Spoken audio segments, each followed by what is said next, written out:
Relacionamento inabalável. Capítulo 3. Ciúmes. Vamos fazer uma distinção entre ciúme e zelo. Ciúme é um fruto da insegurança pessoal de cada um. Na época do namoro, eu sentia muito ciúme da Carol e cheguei ao ponto de pedir para um rapaz que eu julgava ser um pouco melhor do que eu ficar longe dela. A falta de confiança em você mesmo o leva a não confiar no outro também. Depois que nos casamos, o ciúme passou completamente, a ponto de Carol achar que eu não amava mais. Só que não era isso. O fato era que, quanto mais seguro de mim mesmo eu me tornava, mais segura da nossa relação e do amor dela eu também ficava. E então não cabia mais ciúmes. Aprenda que as pessoas que são ciumentas demais não confiam em si próprias. Se você acha que seu cônjuge é capaz de traí-lo, é porque você tem essa capacidade de si e ficar colocando a culpa no outro, dizendo que ele não passa segurança, estabilidade ou confiança a você. A única forma de romper com esse ciúme louco é se preocupar consigo mesmo. Saber que tem que investir e pensar em você e não no outro. Existe uma diferença enorme entre ser ciumento e ser uma pessoa zelosa. O zelo te faz ficar mais atento ao relacionamento, aos comportamentos do outro, porque senão vira indiferença. Olhar para uma pessoa, para uma amizade e perceber que aquilo não faz bem para seu cônjuge é ter zelo e não grilo na cabeça. Depois que nos casamos, mantive amizade com um amigo de infância e o que ele mais gostava era de viajar pelo mundo, andar com muitas mulheres e ao mesmo tempo e gastar todo o seu dinheiro. Até que Carol me chamou e perguntou se aquilo era algo positivo para a minha vida depois que nos casamos. Não posso esconder que eu ia à casa dele e ficava encantado com a vida que ele levava, com muitas mulheres e uns 3 passaportes, com vários carimbos de países que ele havia visitado, enquanto minha realidade era filho pequeno em casa. Apenas uma mulher viajando para lugar nenhum. Apenas ralando como um burro de carga. No fim da história, atualmente, depois de ter feito tudo que dava prazer a um rapaz solteiro, esse meu amigo não tem mais patrimônio, nenhuma esposa ao lado dele e se tornou um homem cheio de traumas e bloqueio, que feriu muita gente e a ele mesmo. Quando Carol me disse que aquela amizade não me fazia bem, ele estava ela estava coberta de razão. Porém, eu o achava chata. Hoje em dia, olhamos para essa história e vemos quem ganhou mais. Precisamos ter cuidado e zelo com o outro, mesmo que ele ache chato, porque o zelo e o cuidado que tem a ver com o outro são diferentes do ciúme, que é um sentimento egoísta. Se você está sofrendo com ciúme, olha para dentro de si e resolva isso agora. Exercício. Qual é a diferença entre ciúme e zelo? Conflitos no casamento. Qual é a chave da família? É ter paciência, pois sua família não vai ser perfeita. A nossa também não é. Temos os nossos problemas sérios e o nosso atual é que não queremos ficar nos mesmos problemas todos os dias. Onde há paz, não existe conflito. Isso acontece quando os dois cérebros estão na mesma frequência.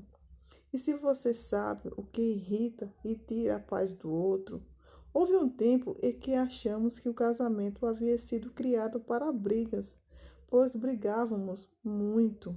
Às vezes paramos a discussão para descobrir qual era o motivo pelo qual estava discutindo. E víamos que eram coisas que não faziam o menor sentido. descobrimos que toda a briga de hoje é referente às coisas de ontem que não foram resolvidas. Não aguentávamos mais brigar por coisas idiotas. Eu sou um cara analítico, gosto de dados, gosto de identificar comportamento e colocá-lo no papel para avaliar. Então, fizemos o seguinte: anotamos as brigas que tivemos e apareceram os problemas. É a identificação desses problemas que salvará o nosso casamento. Você só briga por coisas que não conseguiu resolver anteriormente. Desde então, passamos a resolver tudo na hora e continuamos brigamos mesmo assim. O bom era que já não havia mais acumulada, mas ainda não estávamos vivendo um relacionamento satisfatório. Foi quando percebemos que havia um ego dentro da Carol e outro ego dentro do Pablo, que nos impedia de confiar um no outro. Cada um precisava usurpar o poder de decisão do outro, o papel do outro, a identidade do outro e as suas atribuições, para satisfazer e alcançar o próprio ego. As maiores brigas começaram a sair no relatório, mas para resolver os problemas, sentamos juntos e falamos que não íamos deixar nada passar para outro dia. E sim, resolvemos na hora. E sabe o que aconteceu? O número de brigas caiu pela metade. Isso é desejar resolver rápido o conflito. Já ouvimos pessoas dizerem: nossa, mas que coisa mais retrô, mais piega falar que não pode dormir brigado. A questão não é sobre dormir brigado, mas sobre saber resolver na hora. Você prefere ter paz ou razão? Ser feliz ou estar certo? Aprendemos que as coisas que fazem muito sentido para Carol, ela vai à frente e eu fico atrás, como um menino bem comportado. Abro mão de toda a minha inteligência e razão, retiro meu batalhão de cena e vou atrás dela e pergunto se aquela guerra faz sentido para ela. Se a Carol disser que sim, sigo-a com maior prazer. Não deixe de ser homem, nem perco minha autoridade quando faço isso. Apenas apto por viver o agora, deixando a razão de lado e passo o comando para ela. Quando o casal cresce em maturidade, eles não têm problemas em deixar o outro ir à frente. O casamento tem apenas um reino. Não é possível dividir o exército desse reino ao meio, pois o exército brigarão entre si e os dois cairão. Nossos conflitos atualmente são por coisas tão pequenas que nem mesmo consigo me lembrar de algum agora, para compartilhar com vocês. Então, ainda existe briga entre nós? Sim, mas são 100 vezes menores, porque as brigas são necessárias. Porque precisamos ajustar nossos batalhões. Existem algumas coisas que uma mulher pode fazer para começar a destruir o reino. São vários comportamentos, porque o comportamento ruim vai puxando o outro, como murmuração e reclamação, quando para ela nada está bom. Por exemplo, ela tem filho e se o marido não ajudar a cuidar deles, ela reclama. Mas se o marido ajuda a cuidar das crianças, também reclama, porque ele não faz do jeitinho que ela faz. A murmuração é um dos primeiros problemas. Já quanto ao homem, o problema começa quando ele não quer proteger a família e começa a pensar só nele e nas coisas fora de casa. Lembre-se de que a prioridade é sua casa. Lembre-se que a prioridade é sua e você é que é o homem que deve falar assim: primeiro é minha casa e não tem conversa. A primeira coisa que o homem pode fazer para derrubar um reinado é simples. Basta pensar em qualquer coisa que não faz parte da família. A segunda coisa é quando o homem está magoado ou chateado e tem uma tendência de dar um gelo na mulher, de ficar calado, indiferente. E é um padrão muito comum entre homens. porque aprenderam com os pais. Ele via o pai fazendo com a mãe e assim repete o comportamento com a esposa. Isso vai acumulando débito emocional e gera o efeito contrário de que a pessoa pensa, pois gera frustrações e raiva. Qual é o problema que você vai largar hoje? Quando o homem não tem a capacidade de argumento ou de fazer pergunta, quando ele é inseguro na sua identidade, na sua autoimagem, ele vai ficar indiferente, porque não é homem para fazer pergunta. Algumas vezes, se tiver uma esposa brava, tem que perguntar mesmo assim. É só perguntar e sair correndo, mas vai funcionar. Mesmo que seja pergunta feita por WhatsApp, à distância. O remédio para curar as famílias. O remédio é fazer seu parceiro ou parceira se sentir amado. E quem é que traz o amor para a sua família? O pai e a mãe. Só que, se você não consegue entender o quanto é amado por Deus, não consegue amar a pessoa e também não aceita o amor do seu cônjuge. E é esse um problema sério, porque pessoas assim também não gostam de escutar ninguém, nem de aprender com ninguém. Como é agradável ter essa simplicidade para ouvir o que as pessoas falam. Verdade com açúcar. No casamento, muitas vezes não podemos falar a verdade sem açúcar. O casamento vai decolar se você souber disso. A verdade precisa ser dita com açúcar. A única pessoa que tem o poder de nos ofender e ficarmos calados é nosso cônjuge. Não devemos reagir com a força que temos, porque o cônjuge é a única pessoa que nos conhece espelado, que sabe da nossa vulnerabilidade e que nos conhece por completo. É a única pessoa com quem você tem que usar açúcar, ou seja, ser mais ameno na fala. É como café, que é bom demais, mas se você colocar um pouquinho de açúcar, fica ainda melhor. Por mais que você esteja certo e ela errada, adoce só um pouquinho para a pessoa não tomar um tranco. No casamento tem uma tendência de irritarmos a pessoa que mais amamos. E o mais interessante é que nós mesmos, elegantes com as pessoas que acabamos de conhecer, mas dentro de casa não. Exercício. Liste os conflitos que você tem com seu cônjuge. Sente-se para achar uma solução nesta semana.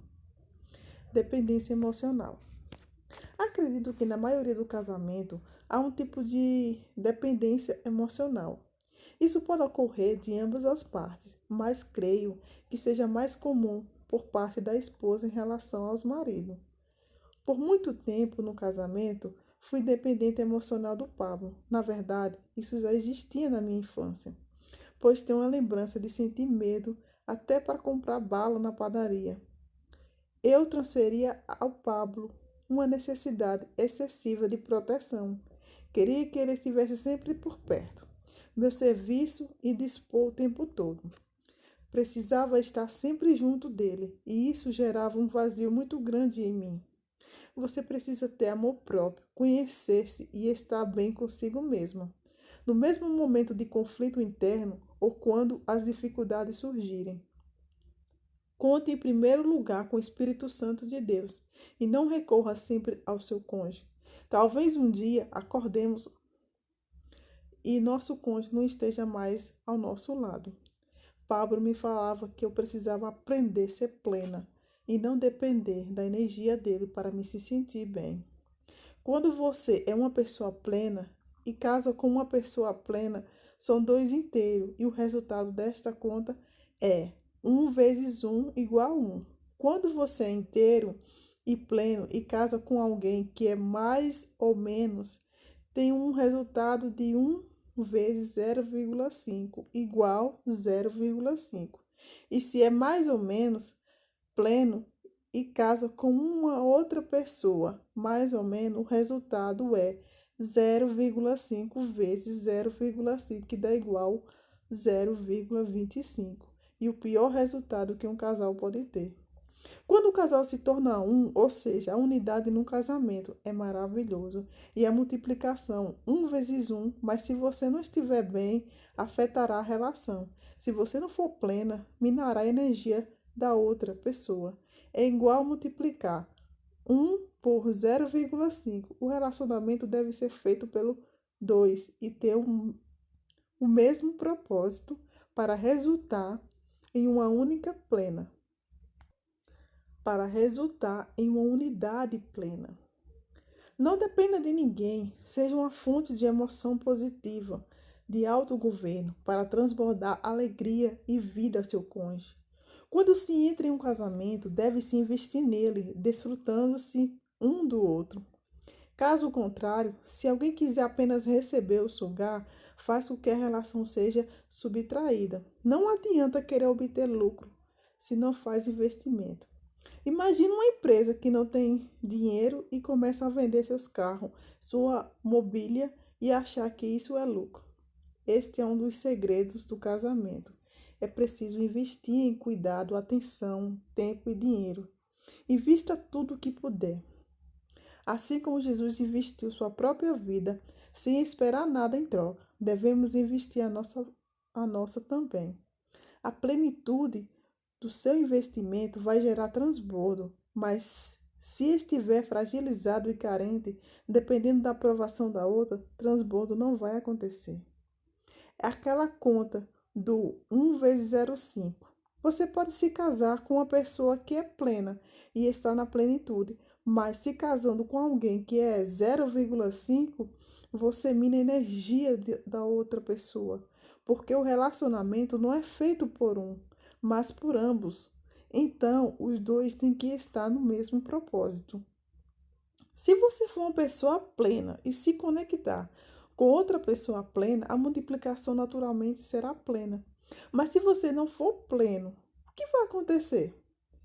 Ao se conectar com alguém que é pleno, você vai baixar a plenitude da pessoa. Por exemplo, se você for uma pessoa 0,5 e se casa com alguém que parece com você, 0,5 será 0,5 vezes 0,5, que dá igual 0,25. Se você multiplica duas metades, o resultado será pior do que o individual dos dois. Será menor do que antes de multiplicar. Só que se você é 0,5 e se casa com alguém pleno, 1, terá outro resultado. 0,5 vezes 1 dá igual a 0,5. Quando eu multiplico meio com o inteiro, vai resultar em meio. E o que é pleno tem que ficar dividido a energia. Se você é alguém pleno e casa com alguém pleno, 1 é inteiro. É unidade de 1 vezes 1, que dá igual a 1. Quando sou pleno e me conecto com alguém que também é pleno, o resultado é 1. Isso está na Bíblia. Quando você deixa seu pai e sua mãe, você se torna um com seu cônjuge. Ou seja, você é pleno. Essa é a forma com que a matemática influencia o relacionamento. Nosso problema é que queremos resolver o problema do mundo. Não nos casamos para resolver um bloqueio ou um buraco emocional nosso. Por acaso, alguém casa com um feio para dar uma higienizada nas ruas? A pessoa diz: vou pegar um feio para ajudar o planeta. Não, não foi por isso que você casou. Você não se casou para ajudar o planeta. Famílias fortes fazem nação forte. Os Estados Unidos começou com 55 homens com Mastermind. Eles colocaram na fundação: vamos construir a maior nação do mundo. Tel Aviv, uma das cidades mais poderosas do mundo, localizada em Israel, teve início com 62 famílias falando a mesma coisa. Cuidado com a família, principalmente quando se junta. O que faz um país pobre? Família destruída. Pessoas fortes são chaves para uma sociedade próspera. Exercício. Você ou seu cônjuge possui dependência emocional? à mesa. Certo dia, olhamos na minha garagem, observei os carros caros que tenho estabelecido. Olhamos os carros caros que tenho estacionado e pensei no quanto nós gastamos para gastar dinheiro. Gostamos de gastar dinheiro com conforto, quando na verdade o que queremos mesmo é aparecer para os outros. O colchão que nós dormimos custa em torno de R$ 2.000. Se eu for somar o valor de todos os carros que eu tenho na minha garagem, chega a quase R$ 1.000.000. Nesse dia, olhei para a mesa onde fazíamos refeições e lembrei que ela havia custado R$ 900 e nós não importamos com isso. Lendo o livro A Experiência da Mesa, de David Titus, tivemos um grande insight e nos inspiramos a transformar nossa sala de jantar no santuário da nossa família. A primeira providência foi investir em uma mesa digna de um santuário. Queremos indicar a leitura deste livro, pois lhe dará uma revelação muito grande do poder de sentar à mesa em família. Tivemos informações de que entre 2.000 presos de uma penitenciária, cerca de 1.900 receberam visita das mães no Dia das Mães, enquanto no Dia dos Pais apenas 150 recebem visita dos seus pais. Isso acontece porque a maioria deles foi criado sem os pais, sem uma cultura, sem uma estrutura familiar. Fomos despertados para aprimorar o que já fazíamos em nossos filhos, enfatizado a importância da comunhão em família.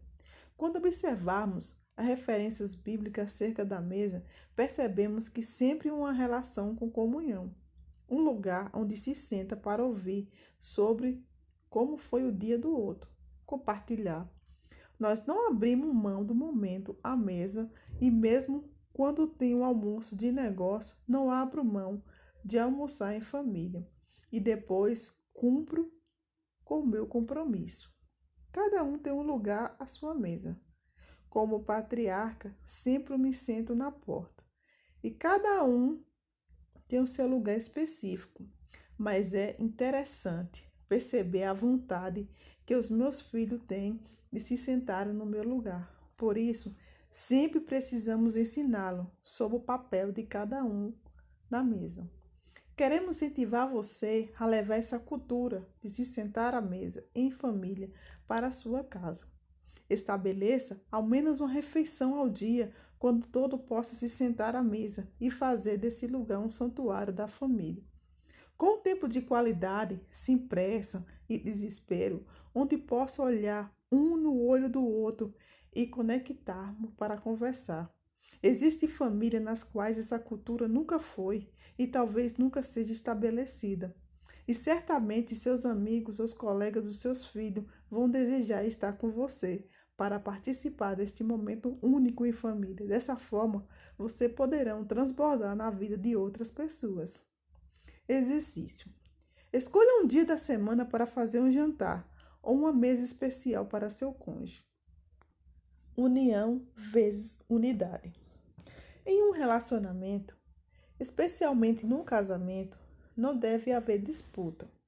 Enquanto você tentar competir, não sairão do lugar. Casamento não é sobre ser maior do que o outro, mas é sobre andar em unidade de propósito e de linguagem. Existe o poder da união e da unidade.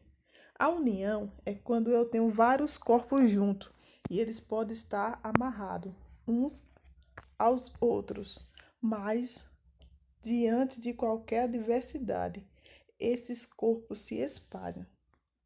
A física explica isso. Por exemplo, quando rasgamos um saco de laranja e cada um vai para um lado, as laranjas estavam unidas, mas não tinham propósito. Quando pegarmos a laranja, lavá-las, cortá-la, espremê-la e transformá-la em um suco, então podemos dizer que aquela laranja tiver uma unidade, pois ela tinham um propósito em comum, que era se tornar um suco de laranja.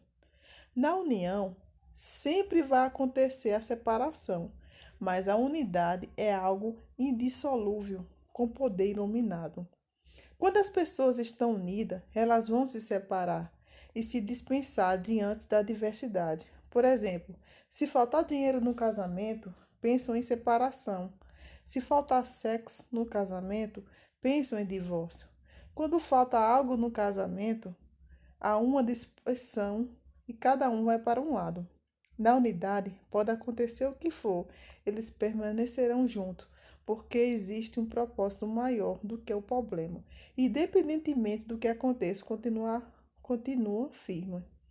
A unidade, na unidade, há um poder ilimitado, pois a Bíblia diz que onde estiver dois ou mais reunidos, Deus também estará.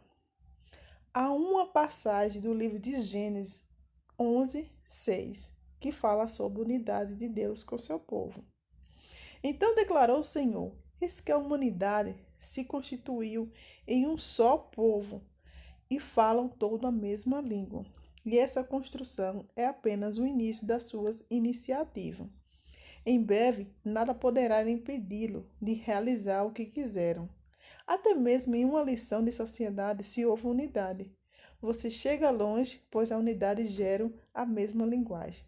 Dentro do seu casamento, se não tiver unidade com sua família, qualquer coisa que aconteça pode quebrar esse vínculo. Filhos quebram o vínculo com seus pais, porque havia apenas união entre eles e não unidade.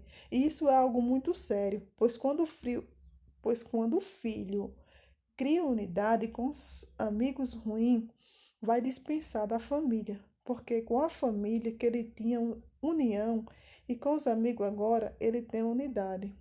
Havendo unidade, os filhos podem sair de casa e se relacionar com outras pessoas, mas sempre retornar para casa, lugar onde fica o seu reinado, seu porto seguro.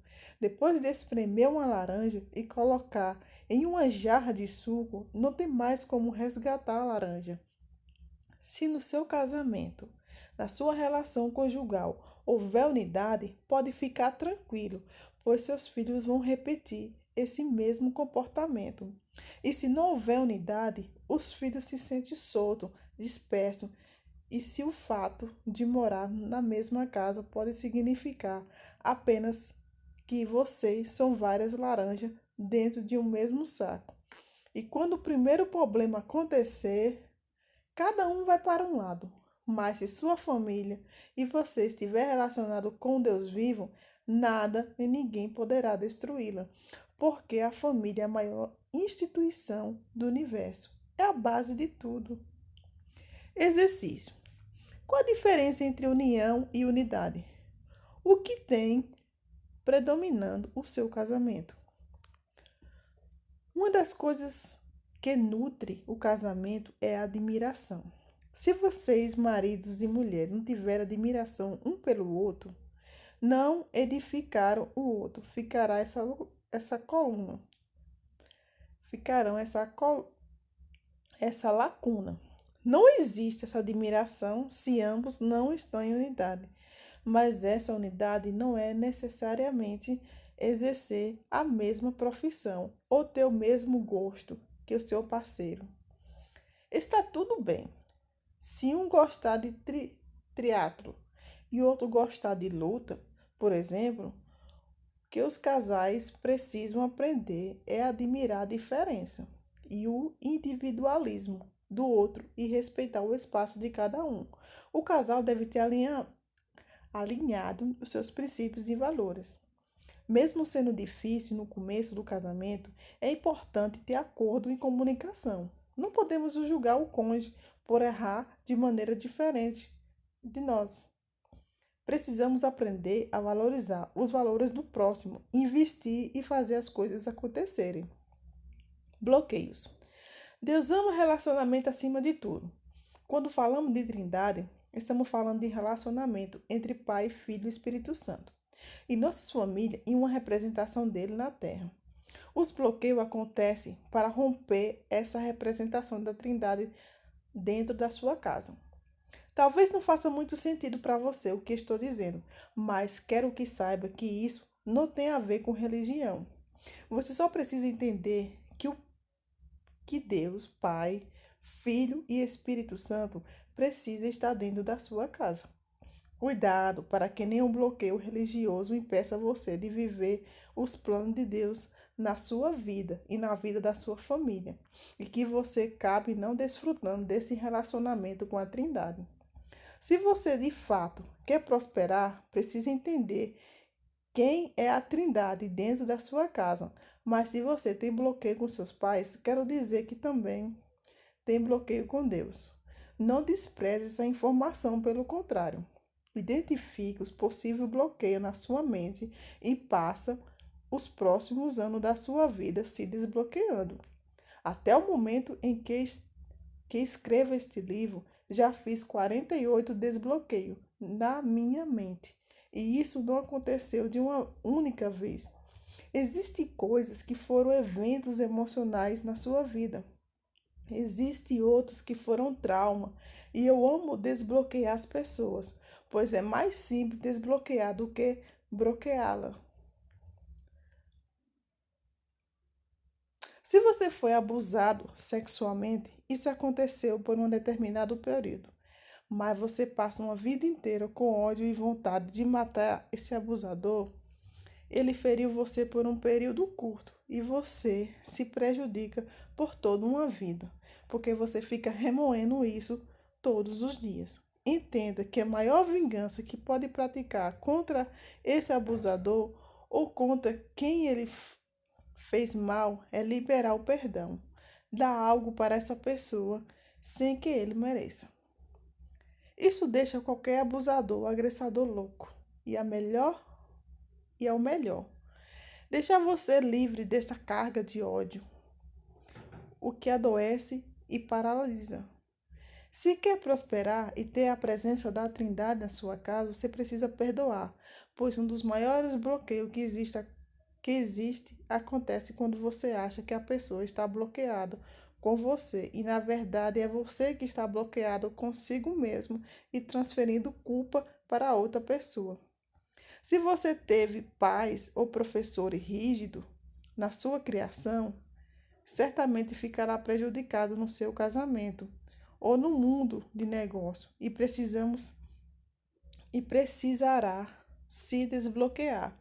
Mulheres que tiverem um pai severo tendem a sentir repulsa do próprio marido. O fato de uma mãe ter sido uma mulher viril e governado a casa faz com que a filha também queira governar a própria casa. Em toda mulher viril atrai homem masculado. Isso acontece porque um homem masculado quer uma mãe e uma mulher viril quer um filho. Quer um homem para comandar. E essa conexão acontece com perfeição. Se não cuidar do seu relacionamento e não investir o que tem para quebrar esses bloqueios, nunca será pleno no seu relacionamento. Os bloqueios precisam ser identificados e desbloqueados na sua mente. Por exemplo, se houve escassez na sua infância e geralmente foi algo instalado pelo seu pai, pode passar o tempo que for, você não vai conseguir prosperar na sua vida. Se nunca o deixaram de ter suas próprias experiências, ou se falarem coisas negativas a seu respeito e você aceitou o que as pessoas disseram e não o que Deus diz. Tudo isso vai bloqueando você. Não ter o poder de tomar decisão com velocidade.